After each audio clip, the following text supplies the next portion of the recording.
So you have a listing and you get a potential buyer that calls and wants to see the listing, and you show your listing because that's what the seller hired you to do. And lo and behold, this buyer who does not have representation for whatever reason wants to buy your listing. What contract forms, what paperwork do you fill out as an agent? Hi, everybody. Dana Sparks, broker of Maximum One Greater Atlanta Realtors and the director of the Real Estate Academy of America, here to walk through the contract forms you would use as an agent if you have both sides of a contract without it being dual agency.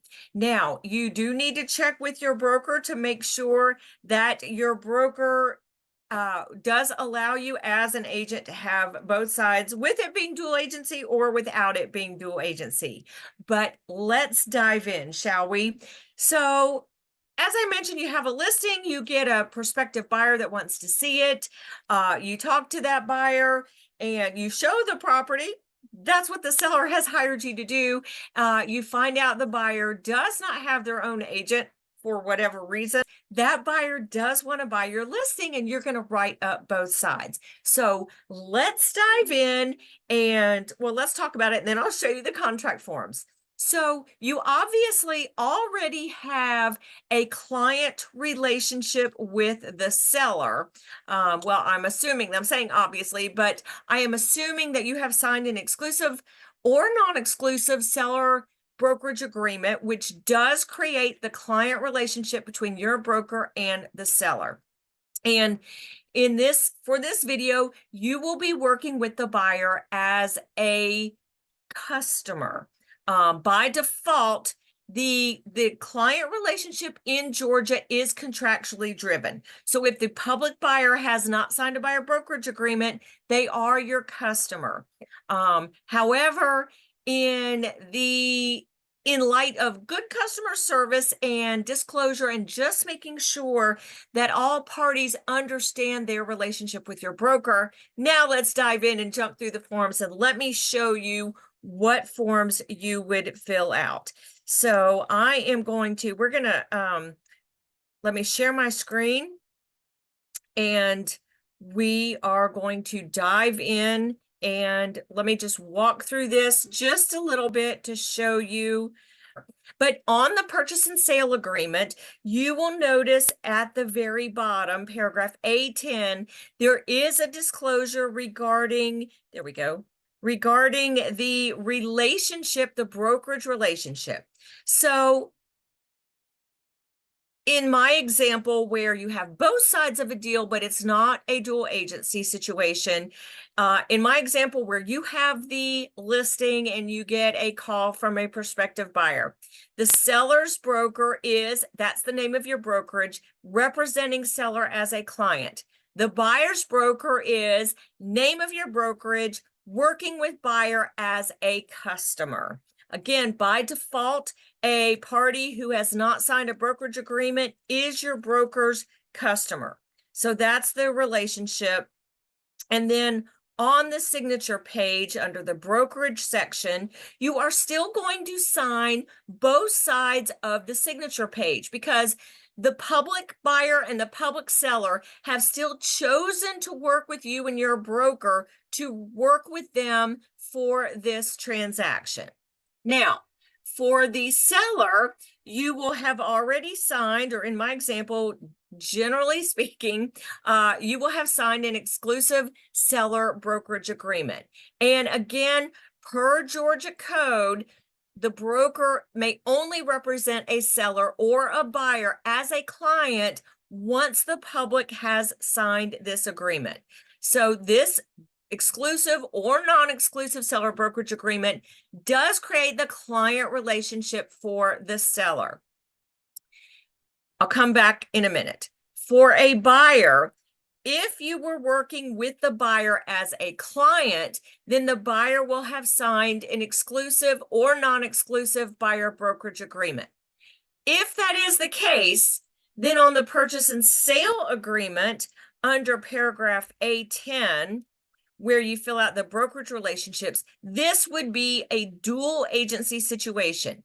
The same broker, one agent working with the buyer and the seller as a client. That is dual agency. It is legal with disclosure and consent. However, you need to check your broker's policy to make sure your broker does allow that per policy. But back to my situation.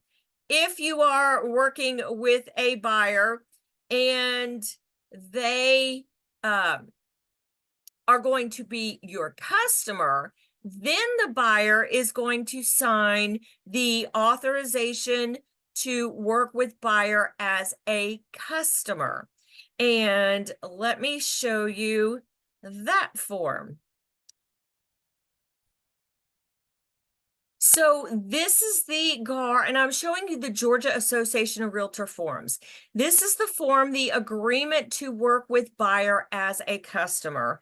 I am recording this video in May of 2024, and in light of the NAR settlement, National Association of Realtors settlement, I am 99.9% sure that the Georgia Association of Realtors Forms Committee is going to alter this form a little bit and add in a commission obligation to this form. But regardless, working with the buyer as a customer, I highly suggest that you get your buyer to sign this form as it discloses to them the nature of their relationship. It completely describes that they are a customer. It says in the very first paragraph, in working with the buyer, broker shall not be representing buyer as a client, but may only perform ministerial acts.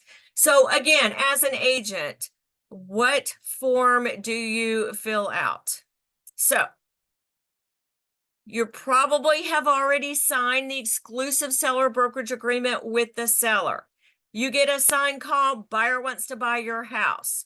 You are going to have the buyer sign the agreement to work with buyer as a customer, again, to describe and disclose to them the nature of their relationship. For a client, you have an agency relationship with the client. For a customer, you may perform ministerial acts.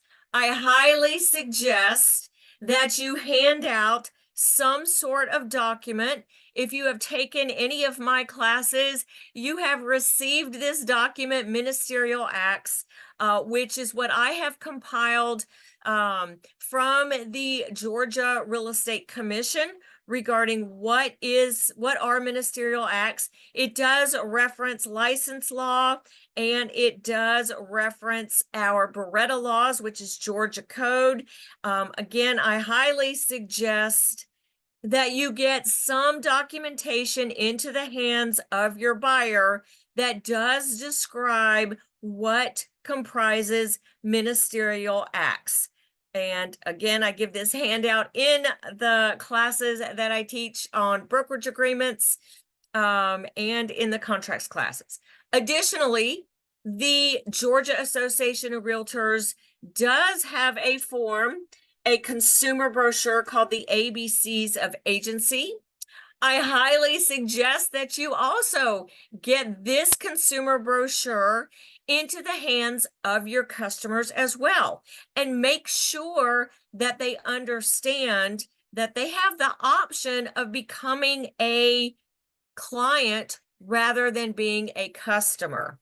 So, what do you do if the buyer wants to become a client?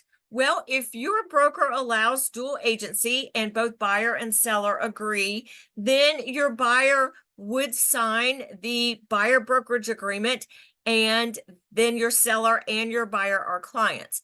Another option would be to refer that buyer to another agent, and then that buyer would become the client of another agent. Now, if they become the client of another agent in your brokerage, that becomes a designated agency situation where buyer's broker is your brokerage, but the designated agent working with that buyer would be the agent to whom you refer the buyer. Seller's broker is name of your brokerage, with the designated agent would be you, who has a client relationship with the seller. And for a referral, you would use the referral forms. So there is the broker-to-broker referral. Again, this is a GAR, Georgia Association of Realtors document, where you fill in the buyer's name and you and the other agent negotiate the compensation that you are going to share for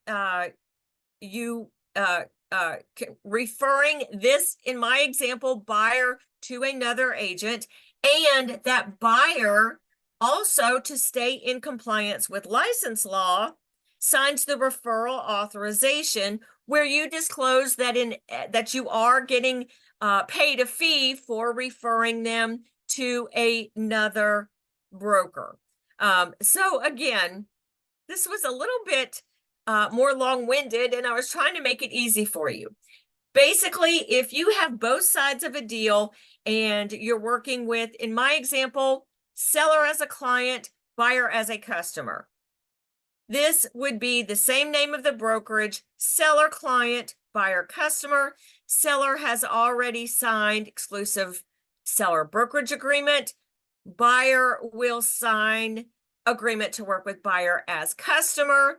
And I suggest you give the buyer something disclosing ministerial acts and what they are, as well as the ABCs of agency, so that the buyer understands what you may and may not do for them.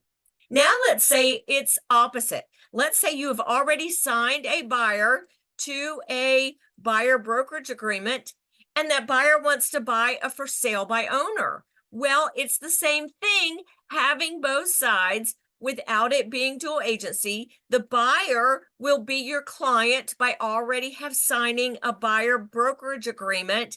And then for the seller would be your broker's customer. And the form they sign is the authorization to show unlisted property. Again, by default, that public seller, the owner of that house, would be your broker's customer, and I highly suggest you get them to sign this form, which describes their relationship as a customer of your broker. And again, it's called authorization to show unlisted property. You put in all the legal description, all the sale price, fair housing, the commission that they are going to pay. It has a protection period. You do lay out the name of the buyer, and it specifically states, if I can find it really quickly, it does specifically state that here we go. No brokerage relationship between owner and broker. This agreement shall not be construed to create a brokerage engagement, but rather limited to the owner's permission given to the broker to show the property. And it does talk about that you can perform ministerial acts. Same advice I suggest you hand this seller in this situation, for example, for sale by owner, something that discloses what ministerial acts are, and you also give them the opportunity to become a client of your broker, either with you as the agent, if your broker allows a dual agency scenario, or the client of another agent in your brokerage, which would create a designated agency situation. And depending on that is what you fill out in the actual purchase and share agreement. So again, I really just wanted to walk through with you the actual contract forms that go along with a couple of scenarios when you could be the only agent working in a transaction, or if you're going to refer the buyer or the seller to another agent. Thank you guys so much for watching. Dana Sparks, broker of Maximum One Greater Atlanta Realtors. satisfying your needs with service, innovation, and education. Bye. If you like that video, check out the one here. If you like the content on this entire channel, please click here to subscribe. I try to take even the most complicated of real estate situations and make them crystal clear. See what I did there? Real estate made crystal clear. Thank you guys so much for watching.